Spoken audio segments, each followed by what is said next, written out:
Hey guys, what's going on? It's Algo. Hope you guys are doing great. Hope you guys have been holding up well since the last time we spoke. I quickly want to come on here and talk about a few things, guys, concerning the markets. Some key points that I want to make. Known to everyone to basically outline where we are in this current time. Here we go. I the first thing I want to talk about, guys, is Bitcoin. What's taking place in Bitcoin.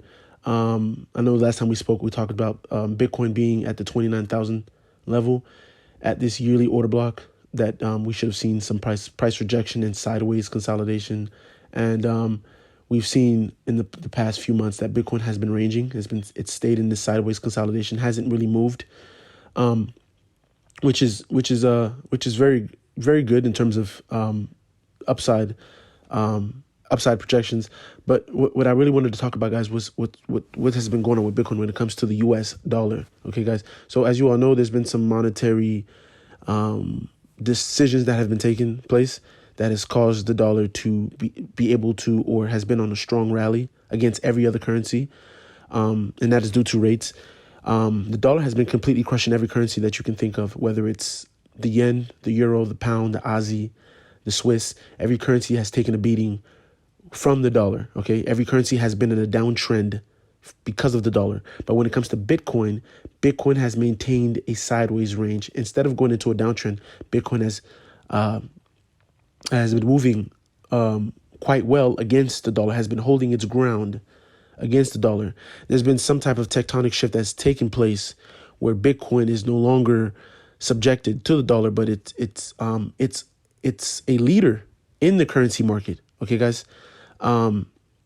So Bitcoin is still pegged to the dollar. Obviously, it's still priced in dollars. But when it comes to its movement, it's now it's showing positive correlations, okay, with the dollar. It's starting to move in the same direction or continue to maintain its ground against the dollar. So I can show you here a quick example of that would be on Wednesday or Thursday. Bitcoin was ranging in a sideways range, and you can see here if you scroll down and we take a look at the dollar itself, if you look at the dollar itself, yes, Bitcoin had a strong extrapolative move to the upside, okay, which should have caused Bitcoin to sharply move downwards, but it didn't. Okay, Bitcoin maintained its stance in terms of its price action. Okay. Now, granted, there are a lot of institutions that are hopping into these markets or already in these markets.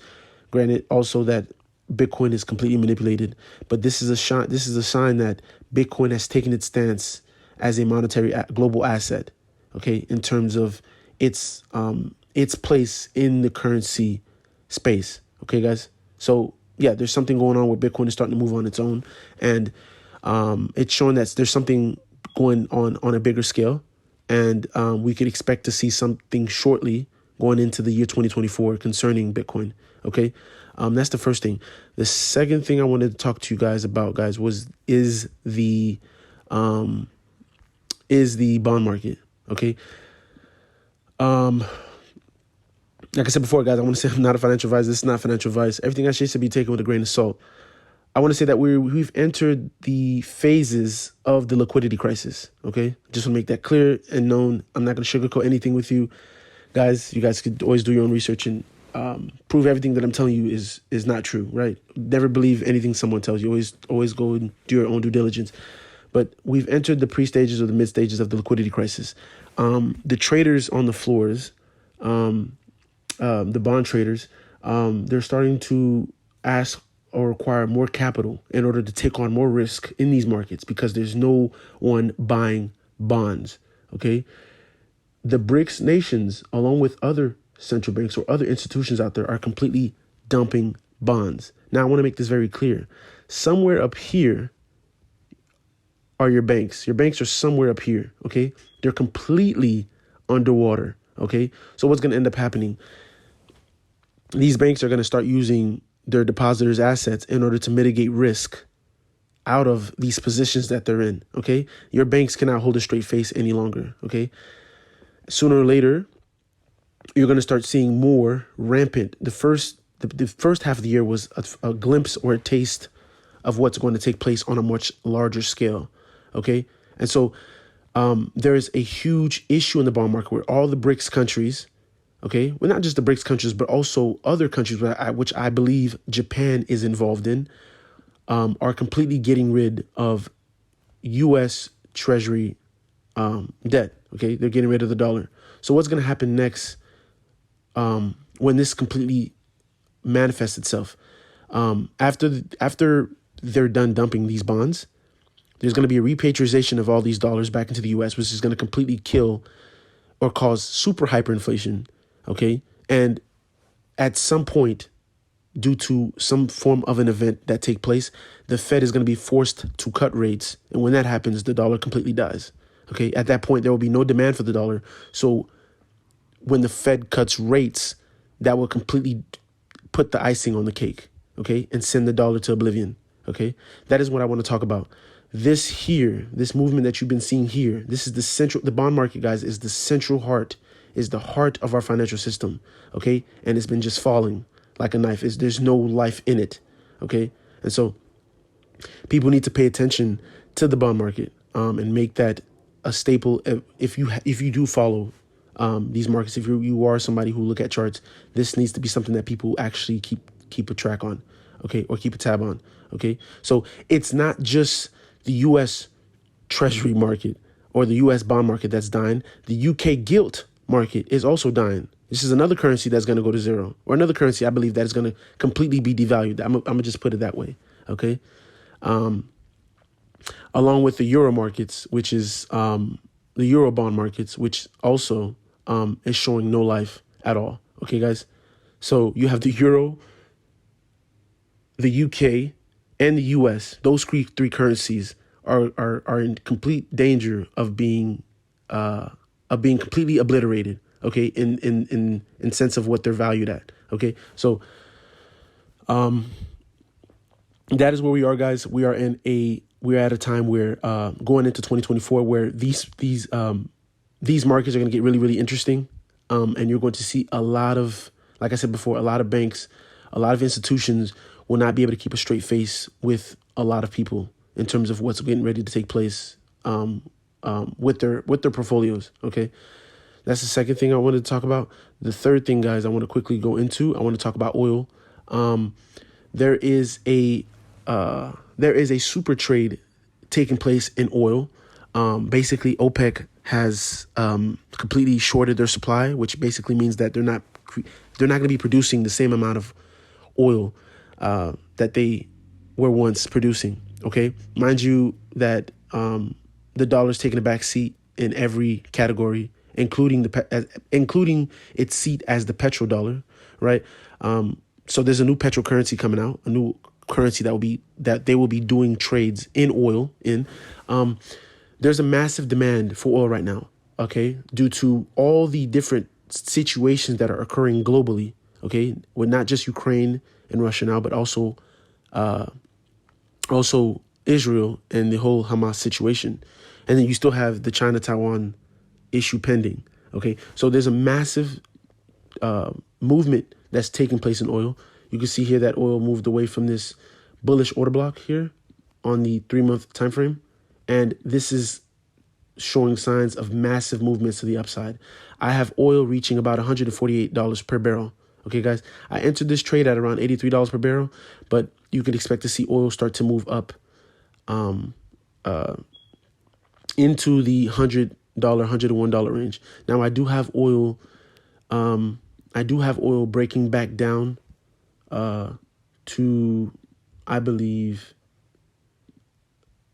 about the $82 or the $81 range, and then furthermore bouncing back with a lot of speed back above $95 back into that $100 range. Okay, moving up into the $104, $110 range. Okay, so this is going to cause a huge issue with our credit system as well. As you all know, or some people know, that our truckers, the truckers that deliver these goods, they operate off of a credit-based system where they, based off of the loads that they deliver, that's when they get paid, right?